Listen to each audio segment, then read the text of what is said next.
We studied the missions in my fourth grade class, like the adobe bricks, how to make them, and how the roof tiles are curved so the water falls down and it doesn't soak the adobe bricks. Everybody always says you're supposed to look ahead, but I like to look at things that happened in the past.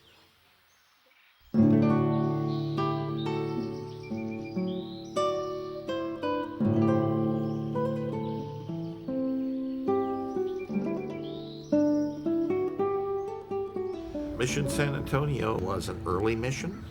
It was the third one founded in California. It was the first mission to have over 1,000 Indians. It had the first fired tile roofs. The water system was pure Roman. It all operated by gravity, and the Spaniards had engineering manuals and architectural manuals that were written by Roman authors in the 1st and 2nd century AD. And they were still in the original Latin in some cases in the Padres libraries here on the California frontier.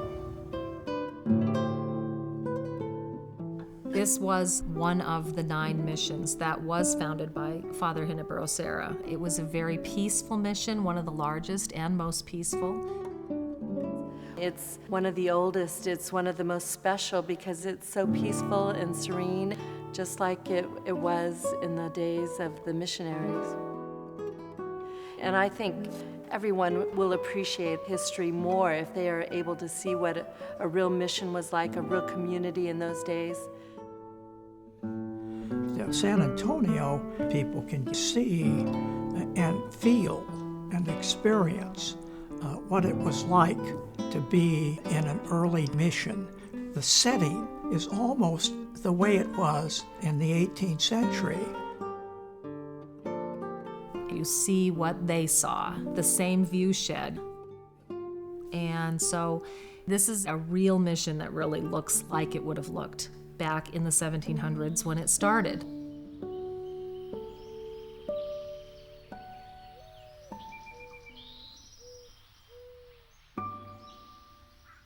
Okay, so that makes 40, right, from our last point.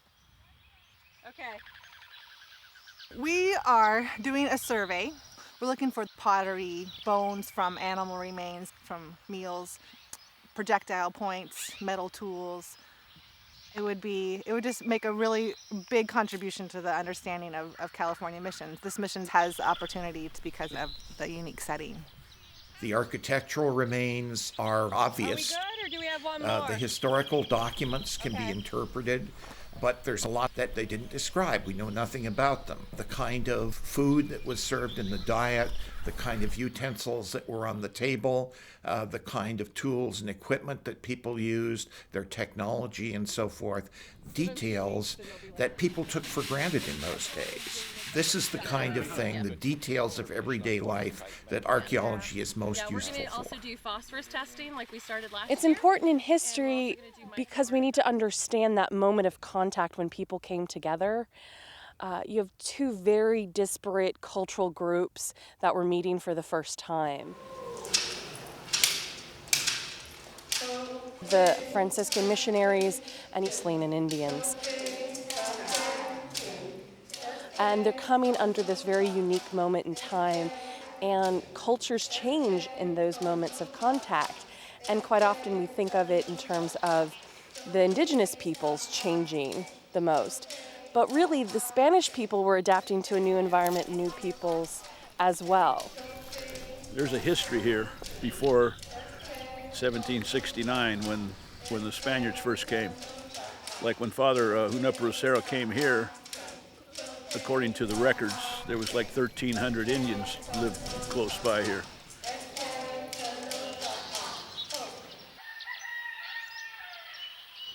The Spanish were pretty careful about where they sited the missions. They looked for good grazing land and agricultural land.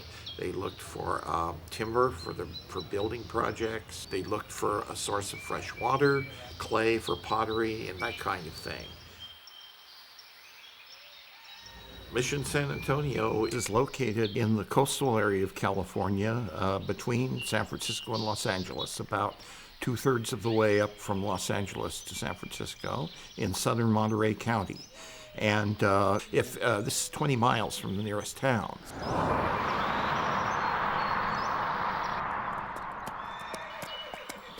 You often hear stories about the missions being placed one day's ride from one to the other. It just happens that most of them are that way.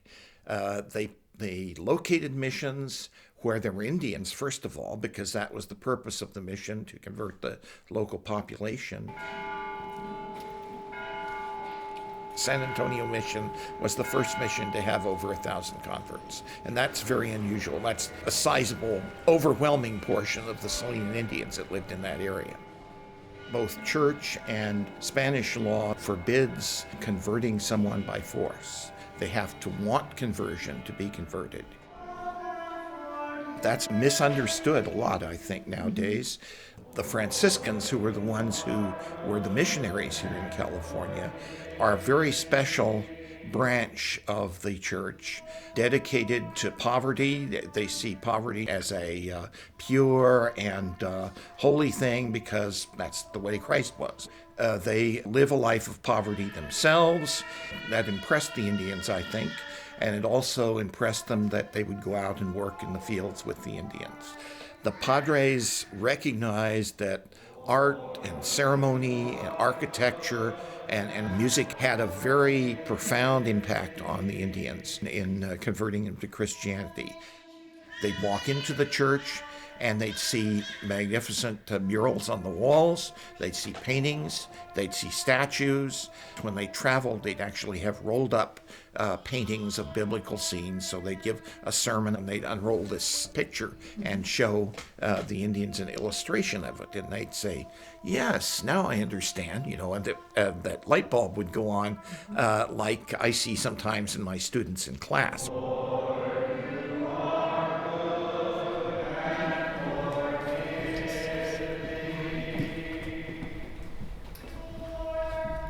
This is an oil on canvas, a painting of San Antonio. It's their patron saint. It's quite dirty.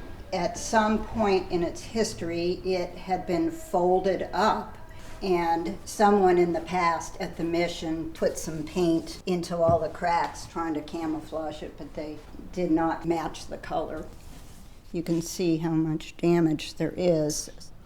We've done work for 17 of the missions. We've done quite a few projects for San Antonio Mission, from paintings to 7-foot gilded candlesticks to several statues. Sometimes when you first get a project, you just say, oh no. Like that was vandalized, and it had about 1/8 of an inch of overpaint on top of all the original gilding. When it was vandalized, half his head was missing, so I actually recreated this whole half of the head. Most of the artwork that's in the missions were painted in studios in Mexico City. The fathers would actually take a survey of what they wanted in the church, and they would say, well, we want San Antonio or St. Francis, and then the workshops would make the pieces, and then they would be brought up to the missions. Some of the missions have records in their archives of the order forms when they did order these. So.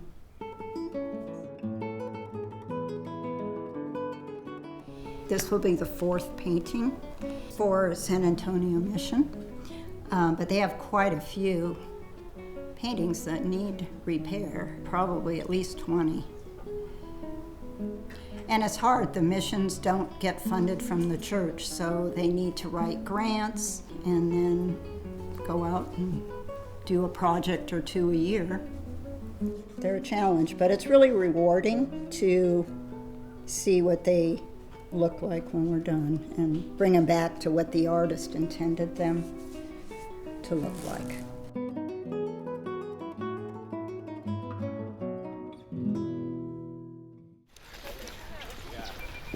back in 1976. The Franciscan friars invited me to come and hold an archaeological field school there at the mission so they could find out more about the mission. And it worked out so successfully that I continued on there for 30 years.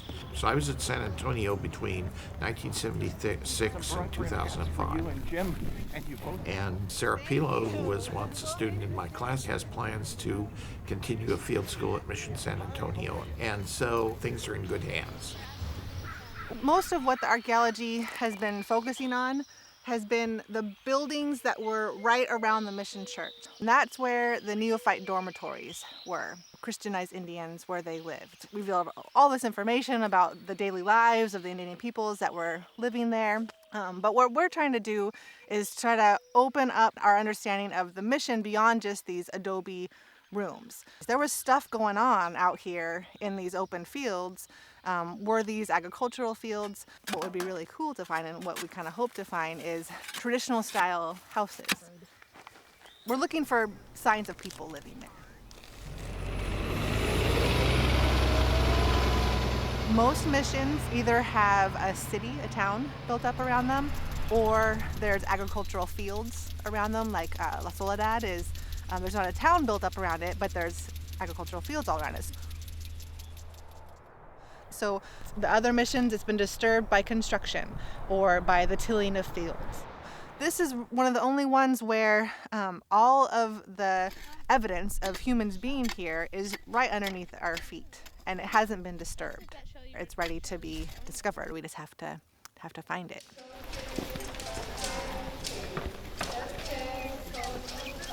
And people just can't come and just start digging. They have to have, like me, a monitor, a slain an Indian, in case you find bones.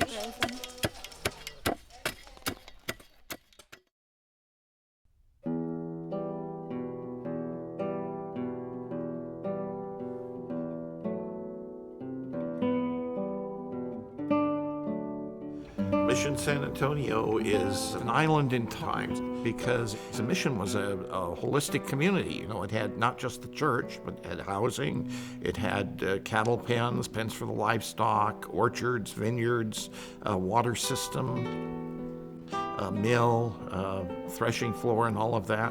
And they're all here. You have all of the outbuildings, so you can get a whole picture of the mission as an entire community. This was the first urban settlement in Monterey County. This predates Monterey because there were 1,300 Indians living here in 1805.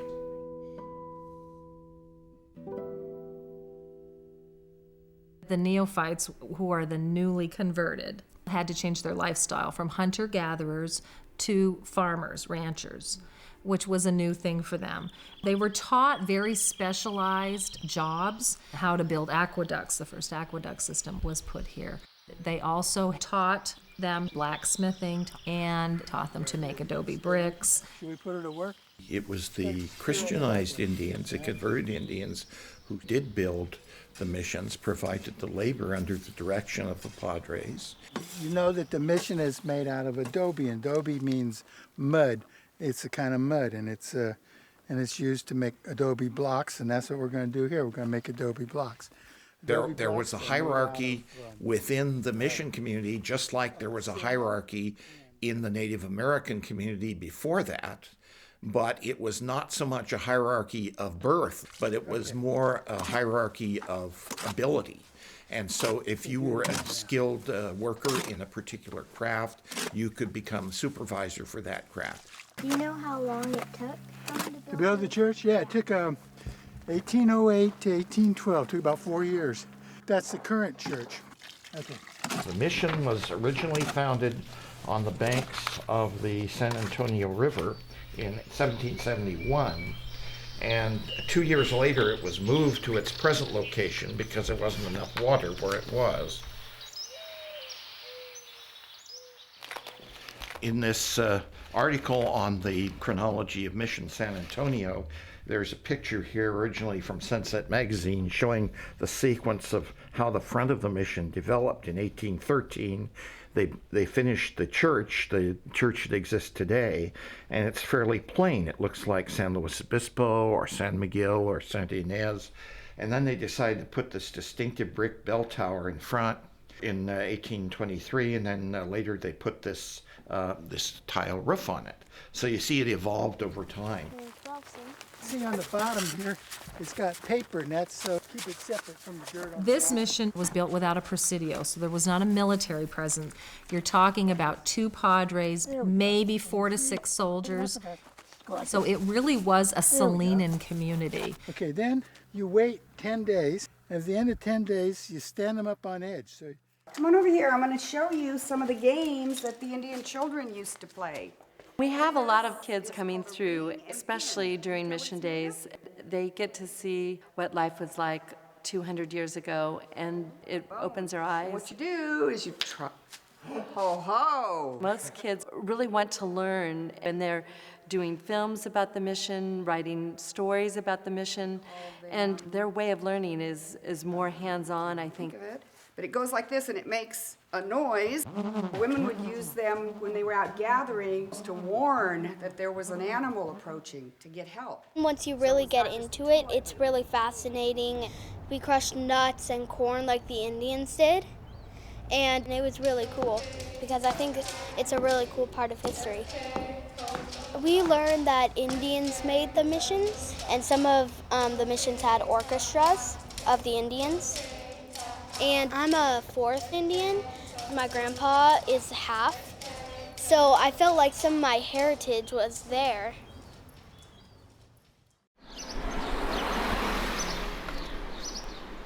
We spent the weekend there, like a family retreat, my immediate family, and it was so quiet. There's no towns, no gas stations, no motels, nothing around it, just the mission, the way it was 225 years ago. That has become the lifeblood of what keeps this mission open is our retreats. People can come here and actually spend the night in a historic building. The first reaction when they come in is they're amazed by how thick the walls are. I mean, that amazes adults, not just children. People will often come in and say, oh, good, you've got the air conditioning on. It's like, no, there is no air conditioning. That's what Adobe does. This is why I volunteer here all the time. We did 60 retreats in 2 years last year. I mean, in 2 years, we volunteered 60 weekends because we just love the mission. And at night, the stars, the moon, the cross. You look at the olive tree, the cross, and this pine tree, there's a star that comes, and the rays meet the top of the cross, and you're mesmerized. The food is simple. The rooms are more than simple.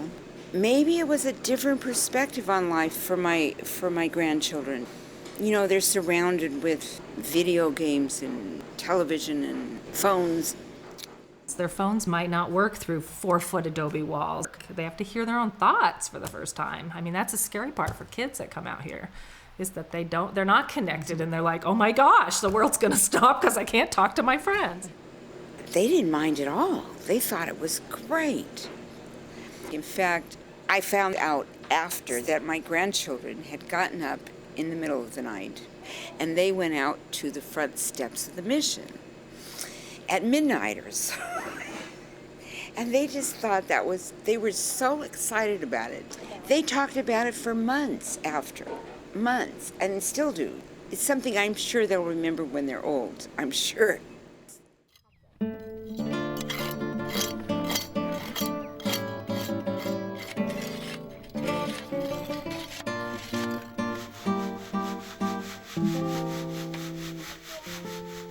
The California missions were integral to how the state was formed. They were what really set up land distribution, who owned what. Spanish colonialism, is very unique from English and Russian colonialism insofar as it tends to look at conversion as one of its main objectives rather than mercantile. And so it's vital to understanding the state's history. All the 21 missions played such a pivotal role in the exploration and settlement and development of communities, small communities, rural communities. their importance not only to California but to world history. 240 years ago, the Spanish government was concerned about the Russian presence coming down from the north. They wanted to stop that encroachment. The Franciscans would convert the native to Christianity, but they would also train them in Spanish ways and teach them the Spanish language and customs, and they would then become Spanish citizens. So basically, they were claiming the land for Spain. The Spanish goal was to acculturate the Indian population, incorporate them into citizens that would defend and protect the Spanish Empire and pay taxes. On the other hand, the Americans didn't have any use for Indians in their system. Their attitude was to either push them farther west or eliminate them entirely. Padre Serra did not want a military presence here, which I find very ironic because we're now in the middle of the Western Regional Training Center for ground support vehicles headed to war. Mission San Antonio being in the center of that has become a very special place to a lot of the soldiers. About a year and a half ago, I had a commander that came over and wanted to know how many rooms we had because he heard that we were a retreat center. And he said, "I want all of your rooms for tonight." My guys have been on the ground for 3 weeks training. Next week we'll be at war. I need these guys melded together to be a unit. In November, the commander came back and he said, "You don't know how many times in Afghanistan we talked about our night at the mission." Speaking from my own experience, faith is a welcome respite in a world of confusion when you're downrange. It's a way to reconnect with what's familiar with the soldiers. So faith is very important, very important. No, it's a privilege to come here, it really is. It's a wonderful experience.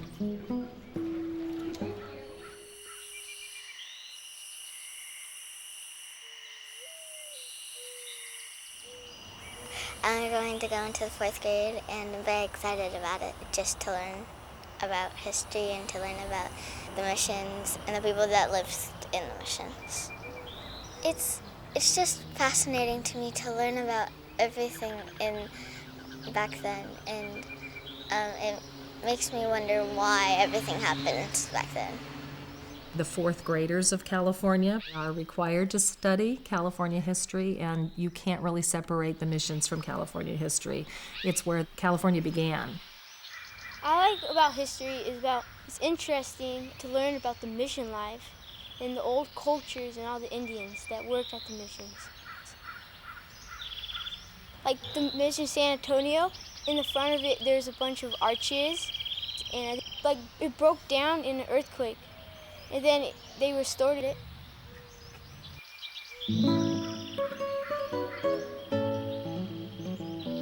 Of course, in 1906, they had the earthquake. And if you go back into our archival photos, you will see troops from Fort Hunter Liggett here when the church didn't even have a roof on it. For about 30 years, the mission was abandoned. People would come and do picnics here. The soldiers would still come and have mass here outside.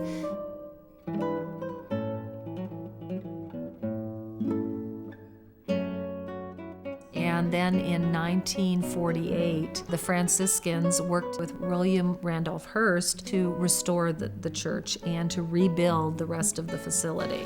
And so this part has been restored, but without rebar, which means it is not built up to today's standards using steel. It is adobe walls, and adobe walls do not give you the same kind of strength in an earthquake. This place has been here for 240 years, and we want people to continue to enjoy it. So we need money to retrofit this facility, and that is something that has been mandated by the state, or we will be shut down. There will be no one allowed inside the buildings anymore. I had a 4th grader that was here. She wrote to all her friends and relatives, and they sent her checks that she sent to the mission. And she said, "I'm doing my part. Here's $250 I've raised towards saving the mission." I liked it because there's right in front of the mission was an olive tree, and it was there for such a long time. Since like 18, big. think we covered it.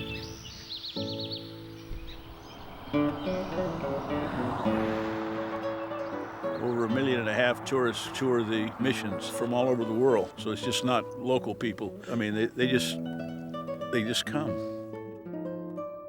There's a mystique about the missions. I often refer to the California missions as California's pyramids. People go to Egypt to visit the pyramids.